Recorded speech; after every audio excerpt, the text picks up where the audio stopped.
I remember the exact moment the world shifted. Not in slow motion like they say, no. It cracked fast. Clean. Like a plate dropped on tile. The envelope was thick. Cream-colored. Fancy enough to be a wedding invite. I thought it was another reminder for some cousin's third wedding. Until I saw the names. You were cordially invited to the union of Claire Thompson and Ryan Miller. Claire. My Claire. And Ryan? My brother. I didn't drop the invitation. I didn't scream. I just stood there in the hallway of my apartment, blinking like I misread it. But the gold embossing stayed the same. The date was set. 3 weeks from today. You don't forget the woman you were supposed to marry. And you sure as hell don't forget the man who walked you through childhood, helped you bury your dog in the backyard when you were 10, and then, apparently, buried a knife right in your back. Claire and I were engaged for 14 months. We had booked a venue. She picked the colors. I built a playlist. We even named our future kids one drunk night in Miami. Noah if it's a boy, Elle if it's a girl. And then poof. 3 months ago, she said she needed space to find herself. Turns out, she found herself in my brother's bed. I didn't RSVP. I didn't have to. I was already going. But I wasn't going alone. Fast forward to the wedding day. I showed up in a black suit, sunglasses hiding the rage underneath. My arm? Draped with someone who could shut down a room. Her name was Naomi. Not a model, but looked like one. A friend of a friend I had met at a gallery a week ago. When I told her the story, she said, "Let's burn it down." I liked her immediately. As we walked into the reception hall, ivory roses, golden archways, everything reeking of Claire's need for attention, I felt everyone turn. The betrayal was fresh in their eyes, not just mine. Some whispered. Some looked away. But most watched. Claire stood under the floral canopy, white dress shimmering like nothing ever happened. Ryan stood next to her, grinning like a fool. That same stupid grin he had when he used to steal my Halloween candy. Only now, it was my life he stole. Then it happened. The moment that flipped the script. Ryan took the mic during the vows and said, "Claire's always had high standards. But she told me once, I was the one she should have chosen first." Laughter. From the guests. Even Claire chuckled. They were mocking me. At my ex-fiancée's wedding. With my brother. But before I could even breathe, Naomi let go of my arm. Walked forward. Heels echoing on marble. She didn't ask permission. She reached the center of the room, locked eyes with Claire, and said, "Actually, I'm her upgrade." Gasps. You could hear the air suck out of the room. Every neck turned. Every camera dropped. Because Naomi wasn't just beautiful. She was her. The woman Claire had left me for 3 years ago. During a break. The same one she said was just confusion. I never found out her name then. But now I knew. Claire's jaw dropped. Ryan froze. Naomi smirked and leaned into the mic someone forgot to mute. Guess the groom's not the only one who got leftovers. I didn't have to say a word. Naomi just winked at me and walked back, looping her arm through mine again like this was all rehearsed. The silence was deafening. And that was only the beginning. Ryan tried to laugh it off, but it came out forced, cracked, and thin. Claire's face was pale, her lips twitching like she couldn't decide if she should scream, cry, or bolt out the back. I just stood there, letting the wreckage unfold like some twisted opera. Naomi leaned toward me and whispered, "Let her sweat." God, I like this woman. Claire stammered something about not the time, and this isn't true, but no one was buying it. Not after that mic drop. The crowd turned awkward. A few guests got up. Some pulled out their phones. Ryan? He was just standing there, blinking, processing. Because here's the thing. Claire hadn't told him. She thought that little part of her past, what she called a moment of weakness, was buried. She never thought Naomi would walk in. And definitely not on his arm. But that's the thing about betrayal. It always leaves footprints. And I had followed them all the way here. After the shock settled into the room like fog, the ceremony tried to continue. Claire's voice trembled as she tried to say her vows. She kept looking at me. At Naomi. At Ryan, who was now visibly sweating through his collar. Then I got up. Walked toward the front like I belonged there. People gasped again, thinking I was going to throw hands or make a scene. But I just walked straight up to Ryan and handed him a small envelope. He opened it, pulled out a photo. A photo of Claire and Naomi. Naked. Kissing. In my old apartment. Found this in the sock drawer 3 years ago, I said, voice calm. Claire told me it was nothing. A phase. Said she didn't even know her name. I turned to Naomi. She lied. Claire lunged forward, snatched the photo, and started tearing it into pieces, her hands shaking. This is disgusting. You're disgusting. This isn't what today is about. But nobody was listening to her anymore. I looked at my brother. You know what hurts, Ryan? Not that you stole my fiancée, but that you thought I wouldn't find out. That you thought you were better than me. He tried to say something, but nothing came out. So I left. With Naomi.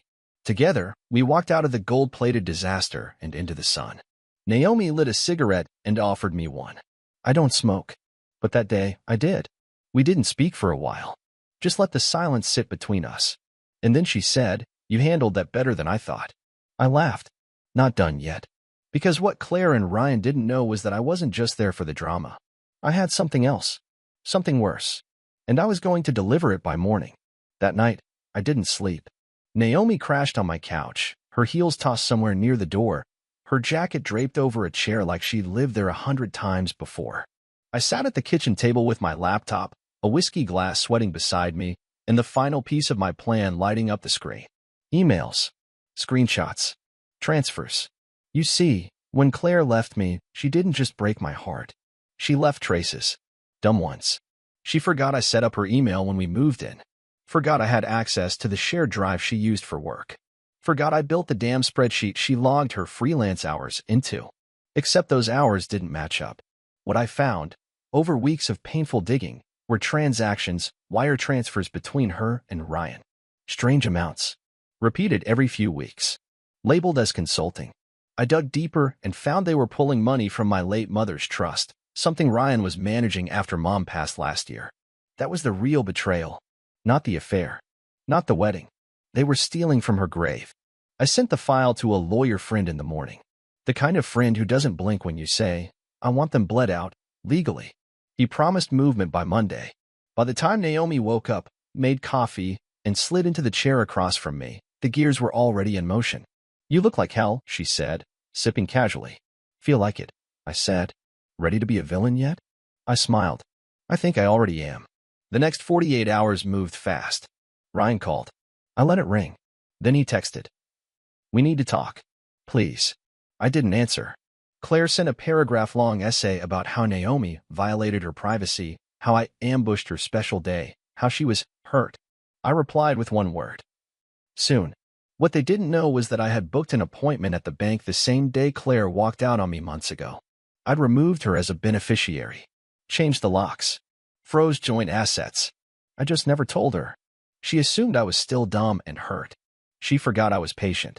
On Wednesday morning, I got the call from the lawyer. "You were right," he said. "They've been funneling 10 grand a month out of the trust since January. And that account was for your mother's medical charity, not their lifestyle." I asked, "Can we hit them now?" He said, hard. Later that afternoon, I was at work when I got a text from Naomi. Turn on the news. Local headlines. Online. Live. Wealthy couple under investigation for embezzlement of family trust funds. Sources say betrayal may be involved. The photo beneath it? Claire in her wedding dress. Ryan beside her, hand half raised like he was trying to block the camera. I leaned back, exhaled, and smiled. It wasn't over. But now we were even. That night, my phone buzzed nonstop, calls from unknown numbers, old friends suddenly checking in, distant relatives who hadn't spoken to me in years now wanting to grab coffee. But I ignored it all. The only call I answered was from Naomi. She didn't say hello. Just, they're scrambling. I could hear the sirens in the background. She was parked down the street from Claire and Ryan's house, watching, narrating, sipping an ice drink like it was popcorn-worthy. Claire's crying. Ryan looks like he's about to throw up. Their attorney just showed up in sweats. Real classy. "You enjoying this too much," I muttered. She laughed. Not enough. The next morning, Claire finally showed up at my door. No warning. No text. Just 3 hard knocks like she still owned a key. I opened the door, half expecting screaming, excuses, maybe even tears. But what I got was worse. She stood there in designer sunglasses, hair perfect, mouth tight. "You set us up," she said, low and sharp. "No," I replied. "You set yourself up. I just gave the world a front row seat." She pushed past me into the apartment like this was still her place. "You had no right. That money wasn't even yours. It was Mom's. It was for the hospice wing she wanted built in her name. You used it to lease a BMW and book a honeymoon in Tulum." She rolled her eyes. "You're still so dramatic. Ryan and I had plans, real ones. That money would have tripled in a year with our investments. You used it for hotel suites and spa packages. We deserved it. That snapped something inside me. The way she said it. Like she still thought they were the victims. Like I had wronged them. I walked over to my desk, opened the drawer, and pulled out the last file I hadn't shown anyone yet. I tossed it onto the coffee table. What's that? She asked, eyeing the folder like it might bite her. The prenup you signed 2 years ago, I said, right before we got engaged. You remember that, Claire? The one where you promised not to touch any family assets if you ever lied, cheated, or committed fraud. Her face twitched. And see, here's the beautiful part. Ryan co-signed it as a witness, which means he gets dragged into the same legal liability. She looked like she might slap me. Instead, she sat down. For the first time, quiet. I loved you, she said suddenly. You used me, I replied. Maybe at the end. But in the beginning? I did. She took off her sunglasses then, and yeah, her eyes were red. But I didn't feel sorry for her. Not anymore. Whatever love had once lived between us was a carcass now, rotting and hollowed out by greed. Why him? I asked, needing to hear it out loud. She swallowed. Because he made me feel powerful. Like I was the one in control. And I didn't? You made me feel safe. And bored. There it was. The truth in its ugliest form. She stood, adjusted her bag. You win, okay? Are you happy? I didn't answer. Because it wasn't about winning. It was about finally knowing what I'd been sleeping beside all those years. She walked out without saying goodbye. No apology. No promise to fix things. Just like that, she was gone. Naomi showed up an hour later, 2 coffees in hand. She saw my face and didn't ask questions. Just sat beside me and handed over the cup. She came. She finally asked. Yeah, and? She said I was boring. Naomi snorted. Then she's the dumbest smart thief I've ever met. I laughed. Not because it was funny, but because it was real. All of it. The pain, the shock, the rage, it had finally moved through me. And now, all that was left was clarity. Over the next week, things unraveled for Claire and Ryan faster than I ever could have planned. Their joint accounts were frozen. The trust fund audit went public. Ryan got suspended from his job pending investigation, and Claire's influencer deals, yeah, the ones she used to flaunt as proof of her independence, all vanished overnight. One by one, brands quietly backed away. No one wants to collaborate with the face of a scandal. And through it all, they tried to spin the narrative. Ryan posted some long-winded apology on Facebook, blaming mismanagement and miscommunication, begging people not to jump to conclusions. Claire reposted it with a black heart emoji. But screenshots don't lie.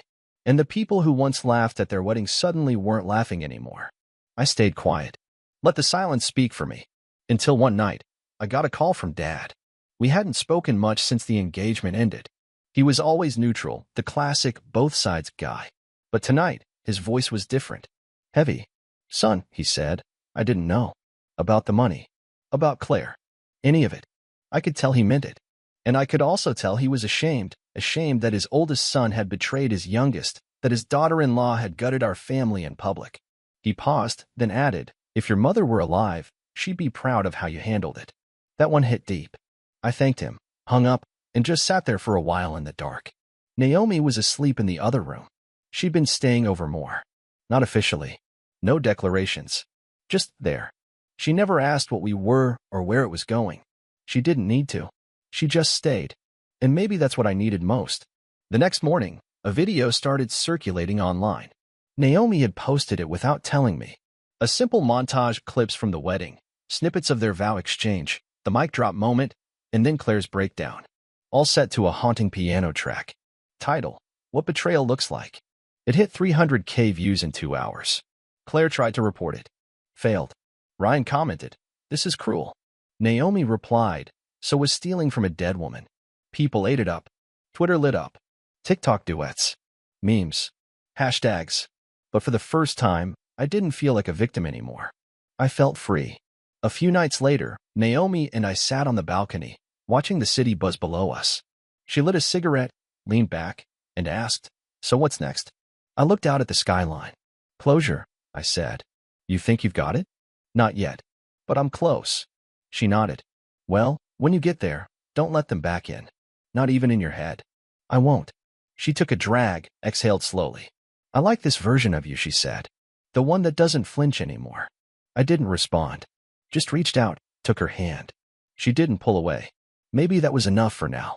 A week passed, then another. The headlines faded. The noise dulled. The world, as it always does, moved on. But Claire didn't. She started showing up in my messages again, first anonymously through burner accounts, then directly from her own. Some of them were angry. Some sounded almost desperate. "You're ruining everything we built. Please talk to me. I didn't think you'd go this far. I miss the old you." I never replied. But one morning, I made a mistake. I clicked on a voice message. Her voice flooded my phone. Soft, rehearsed. "Jake, I know you think I'm some monster. Maybe I am. But you weren't perfect either. You always needed things to be stable, calm, neat. And I needed more. I needed to feel alive. I deleted it before it finished." She didn't want forgiveness. She wanted control again.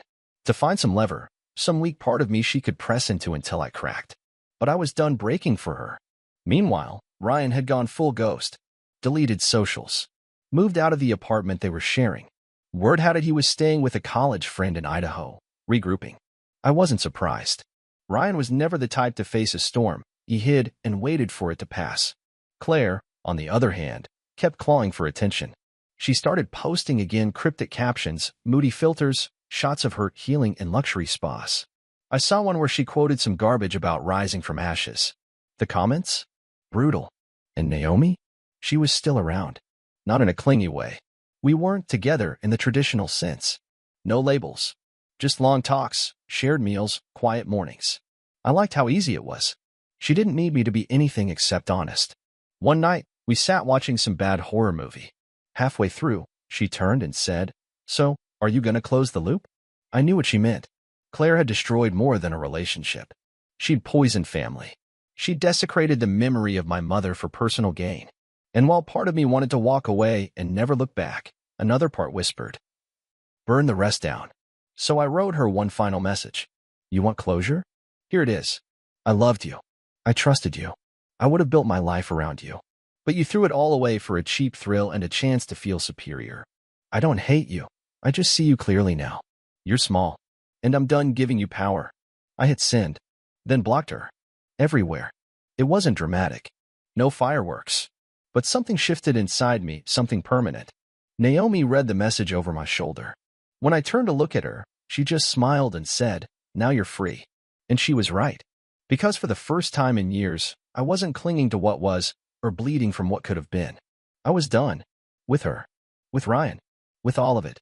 Just me, a calm mind, and a woman who didn't need to fix me, only stand beside me while I fixed myself. 3 months later, I stood at the edge of a rocky cliff in Oregon, ocean roaring below me, salt in the air. Naomi was a few steps behind, camera in hand, capturing the sunset like it was a religion. I wasn't sure when we decided to take this trip, only that we both needed to get out, breathe new air, feel something that wasn't polluted by memory. I hadn't thought about Claire in weeks. That realization hit me harder than I expected. Not because I missed her, because I didn't, but because, for the first time in years, she wasn't occupying space in my mind. No more late-night analysis. No more digging for reasons. No more hoping she'd feel sorry. She was gone. And I was still here. Naomi walked up beside me, nudging my arm. "Thinking about jumping?" she teased. I smirked. "Nah, just watching it all go quiet." She looked out at the horizon. "You're not the same guy I met at that wedding." "Good," I said. That guy was dying. We stood in silence for a moment, the kind that doesn't need to be filled. "I ever tell you what my therapist said?" I asked suddenly. "No, but I'm sure she was expensive." She said heartbreak is a form of grief. And like grief, it doesn't ask your permission. It just shows up and wrecks the place. Naomi nodded. "And what did you say?" I said, "Good. Let it wreck everything that wasn't real." She smiled, and I felt that warmth again. The kind that wasn't built on performance or power plays or desperate games. Just presence. Just peace. That night, over cheap wine and motel blankets, I wrote something in my notes app. Not for Claire. Not even for Ryan. Just for me. You'll survive things you think will end you. People will lie to your face and say they love you. Some of them will look like family. Some will wear white dresses and speak in vows they never meant. Let them go. Let them fall. You're not here to carry broken people who cut you while calling it love. You're here to heal. To rise. To live cleaner, freer, louder. And maybe, if you're lucky, to meet someone who doesn't need to break you just to feel whole. I never posted it. But I read it to Naomi. She kissed me. Not like a movie kiss. Not dramatic. Just honest. Solid. Like we both knew exactly where we'd been and exactly where we were never going back to. So yeah, my brother stole my fiancée and sent me a wedding invite. But I walked out of that nightmare with a fire they couldn't kill and a woman who never once tried to put it out. I'm not healed, but I'm whole enough. And that's more than I ever thought I'd be again. The end.